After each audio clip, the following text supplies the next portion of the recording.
de esas enfermedades. Es un tema muy extenso en donde muchos especialistas participan en su manejo. Entonces, si el paciente llega con un cirujano oncólogo, lo va a tratar de una manera; si llega con un cirujano pediatra, de otra; si llega con un angiólogo, con un dermatólogo, es decir, cada uno tenía una forma de verlo y de tratarlo diferente. Entonces se hizo la Sociedad Internacional para el Estudio de las Anomalías Vasculares, que es la ISVA, y ellos se reúnen anualmente, donde hay especialistas de muchas ramas, para poder llegar a una forma, digamos, única o principal de manejo de estos pacientes.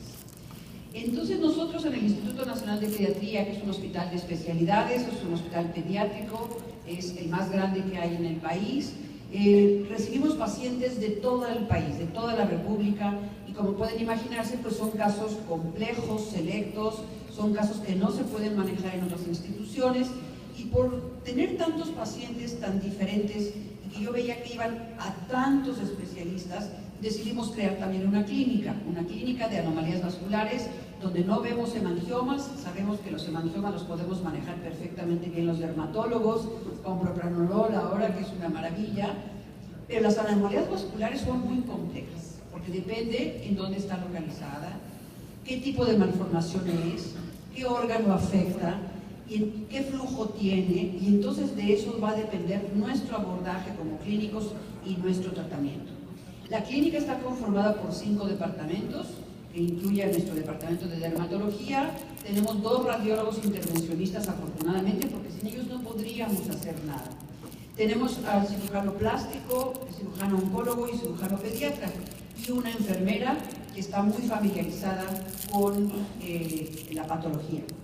¿Por qué es tan importante tener un grupo? Pues porque tenemos que hablar el mismo lenguaje. Si este paciente se le hace una biopsia y el patólogo les reporta, es un hemangioma cavernoso, dice uno, ¿y qué hago? ¿Le doy propranolol o lo embolizo? Porque ya no podemos llamarle hemangioma a todo. Ya entendemos muy bien que son 2 grupos diferentes de estructuras vasculares y que se comportan diferente. Entonces empezamos nuestra clínica hace 4 años. Nos reunimos semanalmente para ver pacientes de primera vez y llevamos aproximadamente 700 pacientes estudiados, que vemos desde recién nacidos hasta la adolescencia. Entonces, la clasificación que propone la ISVA es dividirlo en 2 grandes grupos: los tumores vasculares y las malformaciones vasculares. ¿Tendrá importancia decirles hemangioma o malformación, o ya no decirle higroma quístico o linfangioma? Porque la terminación oma habla de tumor. Entonces, si tenemos un tumor es porque tiene una fase proliferativa. Si tenemos una malformación es porque es una ectasia vascular, una dismorfogénesis en el vaso que es congénita. Entonces se van a comportar diferente, se van a abordar diferente, se van a estudiar y a tratar diferente. Entonces ya no creemos que sea conveniente llamarle hemangioma maduro, hemangioma cavernoso, porque nos confunde. Entonces los hemangiomas infantiles están formados por masas de células endoteliales que forman una bola, una masa, un tumor, pero que tienen luces capilares, por supuesto, en donde va a tener una vena, una arteriola aferente y una vérula eferente. Por eso también es importante saberlo, porque a veces hacemos un ultrasonido de un hemangioma y nos dicen malformación arteriovenosa. ¿Por qué? Porque tiene flujo. Claro, pero se tiene que nutrir de algún lado este hemangioma. Entonces, por eso es que tienen flujo.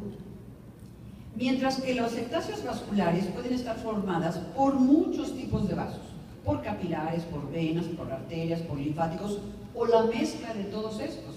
Entonces, mientras más fino sea nuestro diagnóstico, mejor será el abordaje y el tratamiento. Y Berger Mühliken en el 1982 hizo esta clasificación, que se ha modificado un poco, pero hay gente que sigue llamándole hemolinfangioma. Entonces, ¿qué es? ¿Un hemangioma o una malformación linfática? O le damos OK432 o le damos propranolol. Es decir, sí es importante hablar correctamente el mismo idioma. Si son malformaciones simples, van a ser formadas por capilares y por venas. Estas evidentemente van a tener un flujo bajo. El flujo es muy importante. Depende del flujo que tenga la malformación, será la evolución de esa malformación. Obviamente las que tienen flujo alto, como son las arteriales y las mixtas, pues van a tener un crecimiento de hiperplasia, de hipertrofia, de partes blandas y algunas veces óseas. Entonces sí importa el flujo y de eso va a depender el tratamiento. Y las que son linfáticas no tienen flujo, es decir, son cámaras, son quísticas, en donde ahí está la malformación linfática que puede ser macro o microquística y que no va a tener flujos sanguíneos. Un ultrasonido es de mucha utilidad porque nos va a decir qué flujo tiene. Bajo son capilares y venosas, alto son arteriales o mixtas y sin flujo son linfáticas. Y entonces podemos ver también en la clínica que uno de bajo flujo generalmente tiene muy poca afectación cutánea, muy poca hipertrofia de partes blandas, mientras que una de alto flujo puede tener una pierna sumamente grande con todas las estructuras grandes. Pero recuerden que también hay un síndrome de sobrecrecimiento. El síndrome de sobrecrecimiento seguramente tiene un gen que determina que esa pierna o ese brazo o ese hemicuerpo es más grande que el otro. Y esto está genéticamente determinado. Muy difícil, ya nacen así ya los niños. Entonces, el ultrasonido va a ser de mucha utilidad. Vean ustedes que estas son sin flujo. Aquí nace este bebé con esta gran malformación de aspecto vascular, con pocos cambios sobre la piel. Y aquí podemos ver una gran cámara. Vean aquí los espacios quísticos en el ultrasonido y en la resonancia, en donde podemos delimitar hasta dónde viene esa malformación. Y de eso dependerá el tratamiento. Entonces es muy útil hacer un ultrasonido, es no invasivo, es económico, es fácil, está al alcance de todos. Y ya dependiendo de lo que nuestro radiólogo nos diga, ya se seguirán haciendo otros estudios que en general lo deciden los radiólogos. Obviamente en su campo ellos sabrán cómo poder delimitar mejor cada estructura. Y bueno, tenemos las mixtas, vean ustedes, malformación venocapilar, venolinfática, linfática y capilar, o sea, todas las combinaciones. Yo siempre les digo que no hay dos pacientes iguales. Uno lo puede tener en una extremidad superior, otra en el inferior, otra en la cara, en el labio, en el ojo, atrás del ojo. Es decir, la topografía de las malformaciones no respeta nada. Se puede presentar en todos lados. Vean la mano de esta niña, el tamaño que tienen solo 2 dedos. ¿Qué tiene que ser esto? Pues es un mosaico seguramente. Tiene dos dedos exclusivamente, crecidos hasta con el aparato unguial enorme, los huesos en las partes blandas y cubierto por una mancha capilar. Esto es muy frecuente cuando vemos sobrecrecimiento, tenemos una mancha capilar plana sobre la malformación profunda. Los de bajo flujo serán aquellos que crecen poco, como la malformación capilar, como puede o no estar formando parte de síndromes como el Sturge-Weber, o esta que es simplemente un nevoflamius que llamábamos antes, que ni es nevo ni es flamio. No es un nevo porque no es névico, no es melanocítico, pero es de nacimiento. Acuérdense que la palabra nevo quiere decir de nacimiento. Nacen ya con esta mancha y esta mancha va a cambiar muy poco a través de su vida. Es importante, lo primero que el pediatra debe saber cuando recibe un niño así, la mamá le va a preguntar, doctor, ¿qué va a pasar? ¿Se le va a quitar? ¿No se le va a quitar? ¿Le vamos a dar tratamiento? ¿Cuántas veces no hemos oído que les dicen a las madres, no se preocupe, esto se quita, es un hemangioma plano y se le va a quitar? No, ya no podemos decirle eso a la mamá. Si es de bajo flujo va a permanecer toda la vida. Si es de alto flujo, empieza a haber este crecimiento de partes blandas, el labio, hay cambios de coloración, y entonces, claro, el niño con la edad va mostrando un crecimiento, digamos, paulatino con su crecimiento ponderal. Antes decíamos, las malformaciones no crecen. No crecen, pero crecen proporcionalmente al crecimiento del niño. Mientras que las linfáticas generalmente son del color de la piel que los cubre son del color de la piel y son también más estáticas, obviamente porque no tienen flujo. Entonces las de bajo flujo, vean ustedes que pueden ser como decíamos, venosas o linfáticas, pero vean que hay unas con las que los niños pueden nacer. Estos son dos pacientes diferentes. Este niño nació con esta malformación. ¿De qué flujo creen que sea esta? ¿Alto o bajo? Bajo. Vean qué poquito le ha crecido este labio. Vean este, tiene apenas 6 meses y miren el tamaño del labio que tiene. ¿De qué flujo será? Alto. O sea, siempre el flujo alto va a hacer que sean más hipertróficos los tejidos. Y puede haber fístulas, puede haber malformaciones arteriovenosas, y entonces una parte crece más que otra. Pero como les decía, no hay dos pacientes iguales. Vean este paciente, por ejemplo, con una malformación venosa en su lengua. Es muy pequeñita, aquí se puede ver un lecho vascular venoso de color azuloso, con poco crecimiento de la lengua, mientras que este tiene más de la mitad de la lengua crecida. Es la mitad, pero es muy grande en comparación con la otra mitad, y tiene una coloración azul violácea con una hipertrofia muy importante. Este niño tenía una malformación arteriovenosa y linfática. Entonces, cada caso se debe de individualizar. Este es solamente linfático.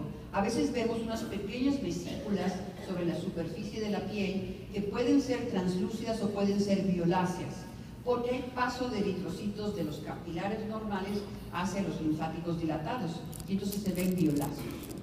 O este otro que tenía una malformación venocapilar, que tenía un poco de mancha violácea y se veía más en su labio.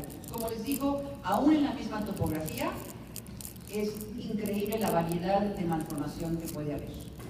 Aquí, por ejemplo, tenemos una malformación venocapilar. Vean ustedes esta gran vena con pequeños linfáticos dilatados en su superficie, y por acá vienen angioqueratomas y luego malformaciones linfáticas que llegan hasta el tercio medio de su brazo. Y lo mismo, los dedos pueden estar o no crecidos. El conocido síndrome de Klippel-Trenaunay, que es esta malformación venosa profunda, donde hay hipoplasia del sistema venoso profundo, y entonces se dilatan las venas superficiales y aumentan de volumen paulatinamente. Y vean, por ejemplo, este pie, que es el afectado, es más pequeño que el otro. Uno esperaría que fuera más grande.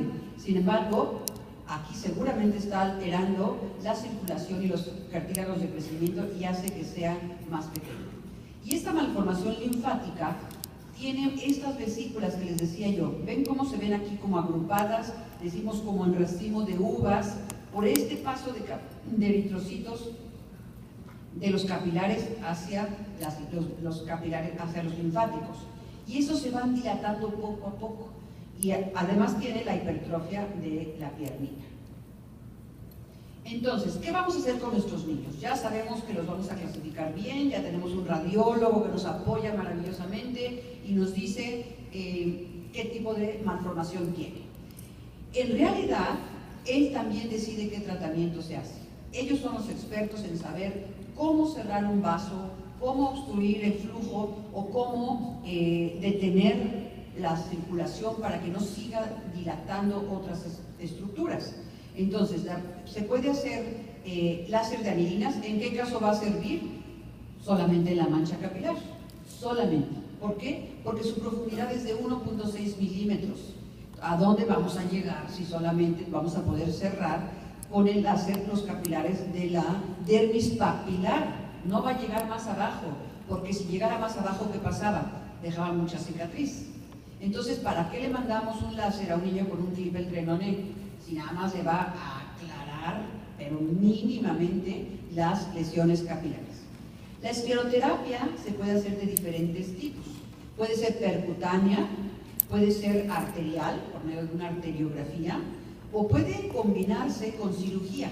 Es decir, se esclerosan las lesiones un día y 24 o 48 horas después se hace la cirugía. ¿Por qué se hace esto? Porque es más fácil embolizar una maraña de vasos malformados, un nido arterial, por ejemplo, o arteriovenoso, en donde se plastifica la parte interna, se coagula, se plastifica inmediatamente, y es más fácil operar al día siguiente una pelota plastificada que un vaso sangrante con flujo alto que va a tener un sangrado que puede inclusive poner en peligro la vida del paciente. Entonces se hace en combinación